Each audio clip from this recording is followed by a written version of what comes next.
नमस्कार दोस्तों, एक बार की बात है। एक गाय घास चरने के लिए जंगल में गई। शाम ढलने ही वाली थी कि उसने देखा एक बाघ उसकी तरफ दबे पांव आ रहा था। वह डर के मारे इधर-उधर भागने लगी। वह बाघ भी उसके पीछे दौड़ने लगा। दौड़ते हुए गाय को सामने एक तालाब दिखाई दिया। घबराई हुई गाय उस तालाब के अंदर घुस गई। वह बाघ भी उसका पीछा करते हुए तालाब के अंदर घुस गया। तब उन्होंने देखा कि वह तालाब बहुत गहरा नहीं था, उसमें पानी कम था और वह कीचड़ से भरा हुआ था।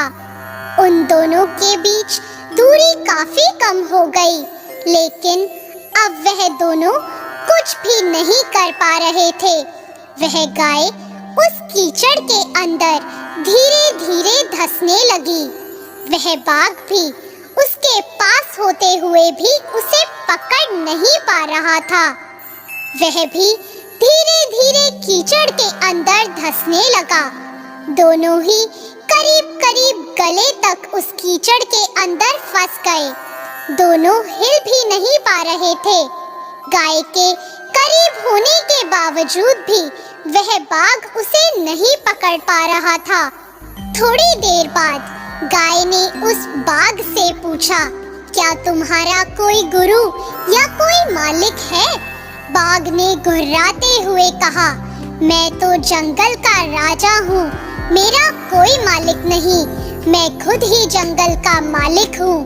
गाय ने कहा, लेकिन तुम्हारी उस शक्ति का यहाँ पर क्या उपयोग है? उस बाघ ने कहा, तुम भी तो फंस गई हो और मरने के करीब हो। तुम्हारी भी तो हालत मेरे ही जैसी है। गाय ने मुस्कुराते हुए कहा, बिल्कुल नहीं, मेरा मालिक जब शाम को घर आएगा और मुझे वहाँ नहीं पाएगा तो वह ढूंढते हुए यहाँ जरूर आएगा और मुझे इस कीचड़ से निकाल कर अपने घर ले जाएगा। लेकिन तुम्हें कौन ले जाएगा? थोड़ी ही देर में सच ही में एक आदमी वहाँ पर आया और गाय को कीचड़ से निकाल कर अपने घर ले गया। जाते समय गाय और उसका मालिक दोनों एक दूसरे की तरफ कृतज्ञता पूर्वक देख रहे थे। वे चाहते हुए भी उस बाघ को कीचड़ से नहीं निकाल सकते थे, क्योंकि उन्हें अपनी जान का खतरा था। दोस्तों, किसी पर निर्भर नहीं होना अच्छी बात है, लेकिन मैं ही सब हूँ, मुझे किसी के सहयोग की कोई आवश्यकता नहीं है। यही अहंकार है और यहीं से विनाश का बीजारोपण हो जाता है। ईश्वर से बड़ा इस दुनिया में सच्चा हितैषी कोई नहीं होता, क्योंकि वही अनेक रूपों में हमारी रक्षा करता है। दोस्तों, हमारी इस कहानी में गाय समर्पित हृदय का प्रतीक है, बाघ अहंकारी मन का प्रतीक है और मालिक ईश्वर का प्रतीक है।